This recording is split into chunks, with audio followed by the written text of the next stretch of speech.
காதலை புரிந்து கொள்வோம். ஒரு குழந்தை பிறந்து பதின் பருவம் அடையும் போது ஏற்படுகின்ற உடலியல் மற்றும் உளவியல் மாற்றங்கள், ஹார்மோன் செயல்பாடுகள் இனக்கவர்ச்சியை ஏற்படுத்துகின்றன. சிறு வயதில் ஆண் பெண்ணாய் ஒன்றாய் கூடி ஆடி விளையாடுபவர்கள் 10 வயதை அடைந்ததும் ஆண் பெண்ணை கண்டும் பெண் ஆணை கண்டும் வெட்கம் கொள்வது இயல்பானது.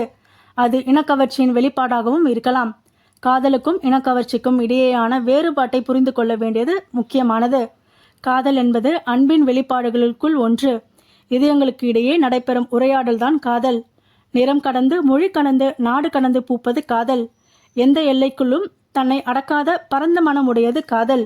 மனிதர்களுக்கு மட்டுமல்ல, இந்த உலகில் உள்ள எல்லா உயிர்களுக்கும் உரிமையானது. அண்மை காலங்களில் காதலை புரிந்து கொள்வதில் பெரும் சிக்கல்கள் இருக்கின்றன. ஒரு மற்றவர் மீது காதல் உணர்வு ஏற்படுவது தவறல்ல. ஆனால் அது அந்த நபருக்கும் ஏற்படுகிறதா என்பதை அறிந்து கொள்ள வேண்டியது அவசியம். எனக்கு உன்னை பிடித்திருக்கிறது, நீ என்னை காதலிக்க வேண்டும் என கட்டாயப்படுத்துவது மனித தன்மையை இழந்து செய்யும் கொடூரமான செயல்பாடு ஆகும். இந்த மனநிலை மாறிட ஒருவர் மற்றவருடைய உணர்வுகளுக்கும் கருத்துகளுக்கும் விருப்பங்களுக்கும் செவி கொடுத்தல் வேண்டும். பெற்றோராயினும் முறைப்பெண்ணாயினும் நண்பர்களாயினும் தன் நிலை கடந்து அடுத்தவர் நிலையில் இருந்தும் சிந்திக்க வேண்டும். காதல் என்பது இப்படி இருந்தால்தான் வரும், இந்நிலையில் இருந்தால்தான் வரும் என்பதை கடந்தது.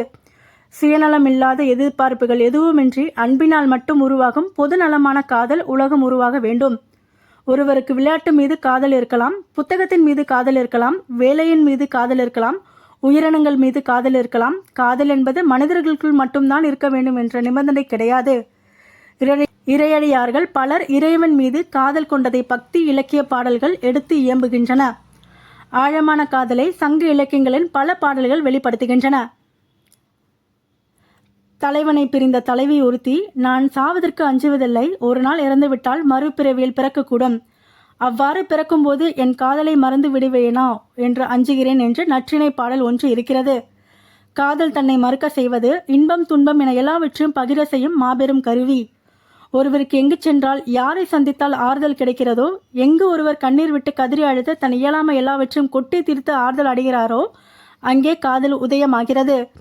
காதல் பயன்படுத்துவது அல்ல, பக்குவப்படுத்துவது, ஆற்றுப்படுத்துவது, அடைக்கலம் கொடுப்பது. எனவே காதல் என்பது அனைவருக்கும் தேவைப்படுகிறது.